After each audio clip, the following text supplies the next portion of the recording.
Welcome back to the channel. After seasons of being overlooked, the Frost Vortex in Once Human is finally getting the love it deserves. The developers just dropped a major balance update and it's shaking up the elemental weapon meta. In this video, I'll break down the changes, share my thoughts, and explain what they mean for your Frost builds. Let's dive in. Frost Vortex has been struggling for a while. The developers noted two big issues. Vortexes weren't spawning in the right spots and the damage was too slow to ramp up, needing multiple vortexes to hit hard. Their solution, a complete overhaul to make Frost Vortex faster, stronger, and more reliable. Here is the rundown of the update, straight from the developers. Vortexes now spawn in better spots, even mid-air, to hit enemies more consistently.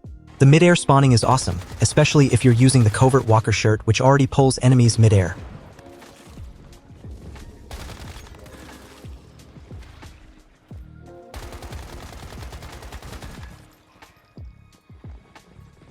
Damage now kicks in instantly with no delay and ticks every 0.5 seconds instead of 1 second. My only worry, the damage ticks can still be inconsistent, sometimes hitting 3 instead of 4. I hope they fix that soon. A single vortex now deals 50% psi intensity damage per tick, up from 30%. That's 8 ticks over 4 seconds compared to 4 sinks before. But there's a catch, only one vortex can exist at a time per player, down from 2. The damage boost is huge, 20% more per tick and twice as many ticks. That's a massive upgrade even with just one vortex. Let's talk weapons. Cam Abyss Glance. Rifle. Basically, you still need to deal 14 hits to trigger Frost Vortex, while the cooldown is up because now it triggers a vortex every 7 seconds, with each hit cutting the cooldown by 0.5 seconds, and they eliminate the weak spot counts as 2 hits, which will change the playstyle to just shoot the limb instead of weak spots. Plus, hitting non-metahumans in a vortex stacks 5% more damage, up to 50%. Frost damage stays at plus 30%. You don't need to aim for weak spots anymore, just spray to reduce the cooldown. The stacking damage is a nice touch for PvE. Silent Anabasis Rifle. Trigger chance drops from 15% to 12%. A slight nerf, but it's still solid since Anabasis main damage comes from the ice crystals. Icy Rain SMG. Crit trigger chance drops from 40% to 30%, but you reload 20% of your magazine after a vortex, up from 15%, and get plus 30% Frost Vortex damage. The lower trigger chance hurts, but the damage buff and extra reload help keep it viable.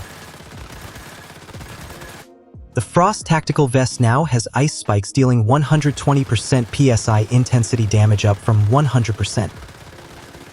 Cryoblast Weapon Mod, renamed Cryo Catalyst. Instead of Frostbite, it boosts Frost Vortex damage by 4% for 4 seconds, stacking up to 5 times. This shift makes it more about raw damage than utility, which is great for DPS-focused builds. Vortex Multiplier, Weapon Mod, now boosts Frost Vortex damage by 10% after triggering a Frost Construct, plus 5% for 6 seconds. Losing the extra Vortex hurts, but the damage boost is solid. Obliteration, renamed Frostwave Wither. Final damage starts at plus 30%, but decreases by 8% per second. The decay is tricky, but now you can deal good damage when dealing with a single target enemy like boss or elite. Polar Jelly Deviation. Attacks now deal 800% psi intensity damage, up from 640%, and 39.2% frost vulnerability, up from 36%. Ice spikes deal 250% psi intensity, up from 215%. Polar Jelly is now a powerhouse for Frost builds, making it a must-have. These changes make Frost Vortex builds way more competitive. The instant damage, better positioning, and higher damage per tick mean you can shred enemies faster, especially in PvE.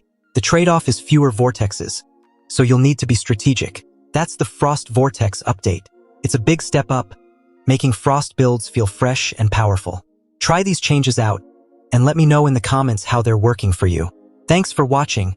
Hit that like button, subscribe, and I'll catch you in the next one.